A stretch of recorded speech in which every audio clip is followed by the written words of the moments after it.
On this video, join me as we dive headfirst into the eclectic and endearing world of Cleveland, Ohio. From hidden waterfalls to the hollowed halls of music, Cleveland is well worth a weekend of exploration. Here are some of my favorite things to do in the city, and be sure to let me know what I left off in the comments. We're starting with museums. My first recommendation is the Rock and Roll Hall of Fame. Here you can dive into the history of music legends with some of the greatest rock exhibits you will ever see. Every corner of every exhibit breathes life into the stories of musical icons who have shaped both generations and genres. It's a pilgrimage for music lovers and a place you can spend the whole day exploring. You can even practice your musical journey with the provided instruments on one of the museum's floors. Next up, check out the Cleveland History Center. This museum is a time capsule where the city's past meets the energy of personal memories and shared heritage. Explore exhibits that range from the luxurious Euclid Beach Park carousel to the rows of vintage cars. I found a lot to like here and could easily have spent a few hours. I did want to note that the Cleveland Museum of Natural History is right across the street as well. It was closed for renovations when I went, so I can't share much about it other than that I know they have dinosaur bones there, so it's probably a good museum to see as well. Following that, check out the Baseball Heritage Museum. This is an excellent stop for enthusiasts of America's pastime. In the small museum, you can explore memorabilia and rare photos while learning more about how this area shaped baseball in the city. The museum is located on the original League Park complex, which was the former home of the Cleveland Guardians and has a history dating back to Babe Ruth. Don't miss it if you're a baseball fan. Next up, check out Cleveland Museum of Contemporary Art. Here you'll step into a kaleidoscope of creativity from the moment you walk up to the building. With the ever-shifting exhibits, this space is a canvas for thought-provoking art, urging you to explore the narratives within and beyond the walls. The free museum is well worth seeking out, and one of my favorite parts was the giant hand sculpture that you can see right outside its front door. Next, soar into inspiring stories of pioneering women at the International Women's Air and Space Museum. Inside of a local airport, this small museum celebrates the unbeatable spirit of female aviators and astronauts who reached for the stars against all odds. You can read individual stories and even see some of the artifacts that encouraged these journeys. It's free to visit and you can walk over easily from the USS Cod, which is our next recommendation. Leaving museums, let's head into history and talk about the USS Cod. The USS Cod is a vessel of history and heroism moored in the Cleveland Harbor that you can climb aboard. Here the stories of maritime and wartime resilience are enclosed within the steel walls of the submarine, which launched in 1943.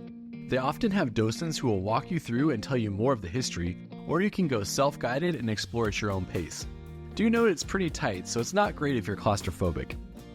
Following that, we have the Soldiers and Sailors Monument. This monument in the heart of the city at Cleveland's Public Square tells tales of valor in America's Civil War. It's a striking monument to drive by, but if you have the time, go inside and explore the walls of names and dive into this part of Ohio's history. All the men listed inside are from Cuyahoga County, and it's been a symbol of Cleveland since it was built over a century ago. Next up, check out the Cleveland Library. This library isn't just a symbol of knowledge, it's a beautiful piece of architecture in the city's heart. It's a great spot to visit as it often has revolving art projects, and it has a fantastic observation deck on the 10th floor. Also, if you're a fan of chess, this library has the largest collection of chess-related knowledge in the world, and it has a vast collection of chess sets on display. It's a fun and unique stop in the city. Next up, we have Lakeview Cemetery. Here you can pay homage at the tomb of President Garfield, take in breathtaking views from the Garfield Monument, visit John Rockefeller's grave, and see the famous Hazarat Angel, among other things. Next, let's head to some of the more fun and unique recommendations in Cleveland. First, visit the Christmas Story House and step into the whimsical world of Ralphie's classic adventure from the iconic movie. Relive the nostalgia of this famous tale and all the heartwarming moments in this perfectly restored piece of cinematic history. It feels like a time capsule for the holiday movie, and I love taking the tour, exploring the museum, and snapping photos from some of the classic sets. Plus, you can even pay to stay here if you're interested. Following that, we have the free stamp sculpture at Willard Park. This sculpture stands as a monumental ode to art and freedom in Willard Park. It's said to be the world's largest rubber stamp, and it stands at 28 feet tall. If you're walking around downtown Cleveland, it's definitely worth stopping by to see it. Next up, step into Heinen's Grocery Store, a place not just for grocery shopping, but for the awe-inspiring architecture housed within a historic bank building. Here you can marvel at the stunning rotunda, the vivid glass dome that fills the space with light and grandeur. It really transforms grocery shopping into a memorable experience, and you can grab lunch or even a glass of wine from the many different food stalls if you want to have a meal. Following that, head over to the arcade. Both the original arcade and the 5th Street Arcade in Cleveland are not mere shopping destinations but architectural marvels. Walk the long halls where the past and present converge in a symphony of light, glass, and ironwork. The classic arcade is the most visited, and for good reason, since it has such stunning architecture. However, if you're looking for fun shops and food, head across the street to 5th Street Arcade, which has more of these to explore. There's also a large selfie gallery there if you want to have fun with friends taking some photos. My last unique spot recommendation is to check out Super Electric Pinball, where pinball machines' nostalgic chimes and flashing lights greet you as soon as you enter. This bar is a fun spot for an evening drink, and you can pay a small fee to play any of the pinball machines as much as you like. I'm a huge pinball fan, so I spent a good amount of time here while I was in the city. Now let's head into some outdoor recommendations in Cleveland. First up, check out Cuyahoga Valley National Park. With its rolling hills, cascading waterfalls, and adventurous towpath, this park invites you to disconnect from the city for a morning of hiking in the wilderness. Whether exploring the winding trails, marveling at Brandywine Falls, or simply picnicking among the greenery, this park is a charming escape from the hustle of Cleveland and well worth a day of your time. I have a full video on this park in the description.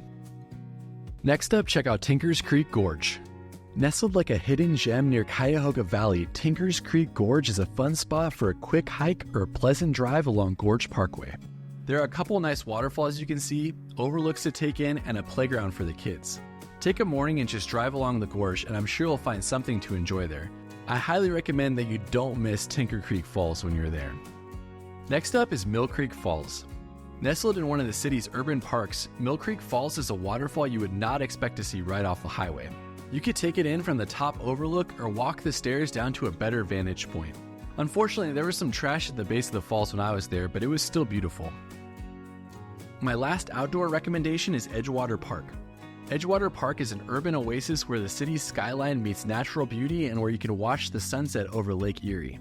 It's often home to one of the Cleveland signs that's popular for photos, and it has a nice beach and a large playground for children. It's a good place to spend a few hours in the city. Alright, now let's head into some of my favorite food recommendations in Cleveland. First up, one of my favorite things to do in the city is to immerse myself in the bustling West Side Market, Cleveland's historic food hall. Stroll past the stalls of produce, delicious sweet treats, and the sizzle of international delicacies as the market's historic architecture towers above you. It really does have something for everyone, and I recommend you grab food and head up to the overlook where you can sit and eat while enjoying the view. Next up is Slyman's Corned Beef Sandwich. This sandwich isn't just a meal, it's a Cleveland institution, towering with tender, savory meat, literally more meat than should ever be on a sandwich. Slyman's has been making this iconic sandwich since 1964. You really can't go to Cleveland without trying it, and you probably should bring someone who can share it with you. Next up, getting a Polish boy is a must in Cleveland, but I also love the Polish Girl at Mabel's Barbecue, which is their own unique take. Mabel's is a great spot for barbecue in the city with an awesome floor-to-ceiling neon wall and some of my favorite barbecue sauce in Cleveland. Following that, Cleveland is really known for its pierogies, and one of the best places to get that is the Little Polish Diner, which is about 20 minutes outside of town. This spot is takeout only, but it does the dish so well that you won't even mind eating in your car.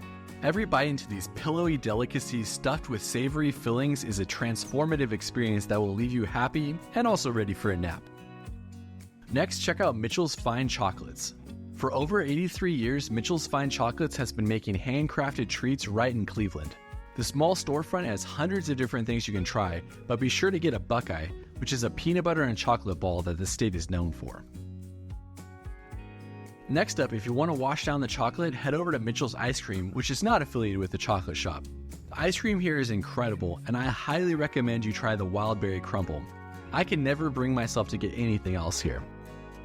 My last two spots are donut recommendations, with the first being Jack Frost Donuts. Jack Frost is a Cleveland staple since 1937, and every batch is made from scratch, and they have multiple locations throughout the city. I'm partial to the Fat Elvis donut myself. Lastly, check out Brew Nuts, which features both donuts and beer depending on when you go in. It's more of an upscale donut shop compared to Jack Frost, but wow are the donuts good here. You can get something crazy from their rotating seasonal menu, but be sure to try one of the house staples as well. Alright, I know this video is getting long, but before ending, I wanted to give 2 fantastic day trips that you can take when in Cleveland. First, touchdown in Canton for a journey through the heart of America's beloved sport at the Pro Football Hall of Fame. Here, stories of legends, victories, and the spirit of the game come alive through its interactive exhibits. It's located about 45 minutes south of the city, and while it's pretty pricey, it's a fun experience at least once if you're a football fan. Lastly, if you're a fan of Shawshank Redemption like I am, you should take the 1-hour drive to the Ohio State Reformatory, which was the backdrop for the famous film. It's an eerie place to explore, but I spent over an hour here and I could have spent a lot more time walking its halls. Be sure to stop at Grandpa's Cheese Barn while returning to the city. Alright, if you stayed all the way to the end, then thank you, and that's it for my recommendations in Cleveland. I hope you found some new spots to explore in the city, and let me know what I left off in the comments. We'll see you on the next video.